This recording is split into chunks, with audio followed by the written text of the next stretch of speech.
হৈমন্তিকা পর্ব ৩৫ লিখেছেন ঈশানুর তাসমিয়া মীরা। বাহিরে বৃষ্টি হচ্ছে, ঝুমঝুম শব্দ তীব্র কোলাহল সৃষ্টি করছে কর্ণকুহরে। বাতাসে এক আলাদাই মিষ্টি মিষ্টি ঘ্রাণ। ঠান্ডা মৌসুমে সামান্য উষ্ণতার আভাস পেতেই আরও চেপে শুল হৈমন্তী। প্রশস্ত বুকে লেপ্টে থেকে বুকে মুখ গুজল। পরপরই ভারিক্কি আওয়াজে ফোনের অসহনীয় রিংটোন কানে বাজল তার। না চাইতেও ঘুম ভেঙে গেল। পিটপিট নয়নে চোখ মেলল সে। নিজেকে আবিষ্কার করলো অন্ধকারে ভরপুর বদ্ধ কাঁথার নিচে। মাথা অবধি কাঁথা টেনে দেওয়া তার। মুখ থেকে কাঁথা সরালো না হৈমন্তী। বালিশের নিজ হাতরে ফোন বের করলো। তখনও বিরক্তিকর অ্যালার্ম বেজেই চলেছে। স্ক্রিনে গুটি গুটি অক্ষরে এর শিরোনাম লেখা। ঘুম থেকে উঠে পড় তুষার, বউকে জাগাতে হবে, খাওয়াতে হবে, কত কাজ তোর। এখন কি তুই আর যুব সমাজের অবিবাহিত ছাত্র আছিস? 4 বাক্যের এইটুকু লেখা পড়ে আনমনে হাসলো হৈমন্তী। তুষারের ঘুমন্ত মুখ পানে তাকালো। কথায় কথায় তাকে শাসন করা ছেলেটা ভেতরে ভেতরে এখনো বাচ্চা রয়ে গেছে, যা শুধু হৈমন্তীর কাছে প্রকাশ পায়, একান্তই তার সামনে।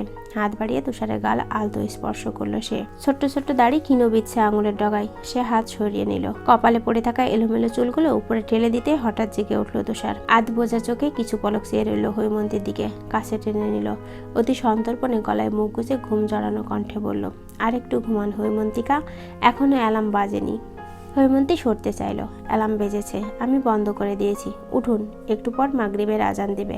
তুষার ছাড়ল না। জড়িয়ে ধরার শক্তি আরও দৃঢ় করে বলল, আর একটু ঘুমান। ঘুম শেষ হয়নি আমার। কেন? আপনার না অনেক কাজ, বউকে জাগাতে হবে, খাওয়াতে হবে। আপনি কি আর যুব সমাজের অবিবাহিত ছাত্র আছেন? তাড়াতাড়ি উঠুন, কাজ রেখে ঘুমাচ্ছেন কেন? তুষার নেত্র মেলল, তীক্ষ্ণ চাহনি নিয়ে তাকালো। কপালের ভাঁজ গাঢ় হতে সশব্দে হেসে দিল হৈমন্তী। খিলখিল শব্দ কানে প্রবল বেগে ঝংকার তুলল যেন। তুষার পলক ফেলছে না, নিমেষহীন দেখছে। চোখের গভীর অশান্ত দৃষ্টি নজরে আসতে হাসি থামিয়ে দিল সে। ক্ষীণ লজ্জায় জড়সড় হলো। তুষার যেন প্রশ্রয় পেল এতে। নিমগ্ন চেয়ে ভয়ঙ্কর গলায় প্রশ্ন করল, আমি যদি আপনাকে একটু ছুঁয়ে দিই, আপনি কি রাগ করবেন হৈমন্তিকা? হৈমন্তীর গাল রক্তিম আভায় ফুলে উঠল। চোখ তুলে তাকানোর সাহস হলো না। থুতনি গলার সঙ্গে একদম লাগিয়ে নতজান হয়ে রইল সে। তুষার দুর্বোধ্য হাসল। এগিয়ে এলো। কপাল থেকে চুল সরিয়ে গভীরভাবে অধর ছোয়ালো। কোমল স্বরে বলল, আমি ফ্রেশ হয়ে আসছি হৈমন্তিকা, আপনি শাড়ি ঠিক করে নিন। হৈমন্তী এবারও কিছু বলে না। আগে নেই চুপচাপ শুয়ে থাকে। ওয়াশরুমের দরজা লাগানোর শব্দ কানে যেতেই তুষারের শেষাক্ত কথা মনে পড়ে যায় তার।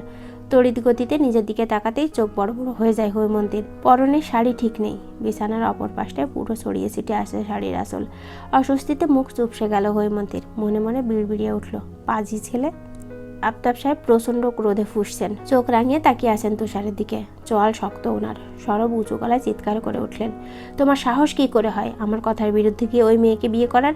আবার নাকি এ বাড়িতেও নিয়ে এসেছো। কোথায় ওই মেয়ে? ডাকো ওকে। নির্লজ্জার সীমা অতিক্রম করে ফেলেছে ওই পরিবার।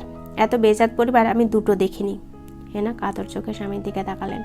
দৃষ্টি ঘুরিয়ে এদিক ওদিক তাকাতে লাগলেন। আবার নরম স্বরে অনুরোধ করলেন, আসতে বলো, মেয়েটা শুনতে পাবে।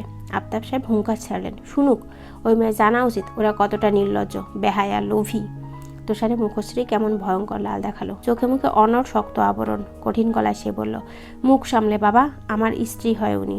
আফতাব সাহেব তেতে উঠলেন, মানি না আমি। বিয়ে করেছে, এখন তালাক দেবে। ওই মেয়েকে নিজের বৌমা কখনো মানব না আমি। তুষারের গলার আওয়াজ আরো বাড়লো। সেও প্রবল তেজের সঙ্গে উত্তর দিল, মানতে হবে না। আমি চাই না উনি তোমার বৌমা হোক। হৈমন্তিকাকে নিয়ে আমি চলে যাব, এক্ষুনি চলে যাব এখান থেকে।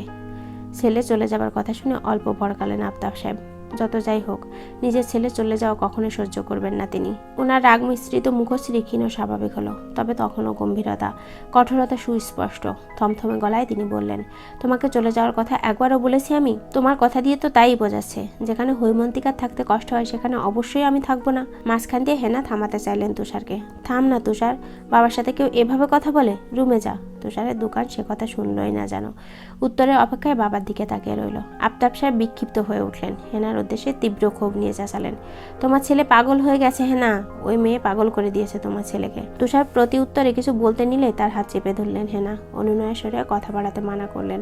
দরজা খোলার শব্দ পেতে সেদিকে দৌড়ে এগোলো হৈমন্তী। তাকে রুমে আটকে রেখেছিল তুষার।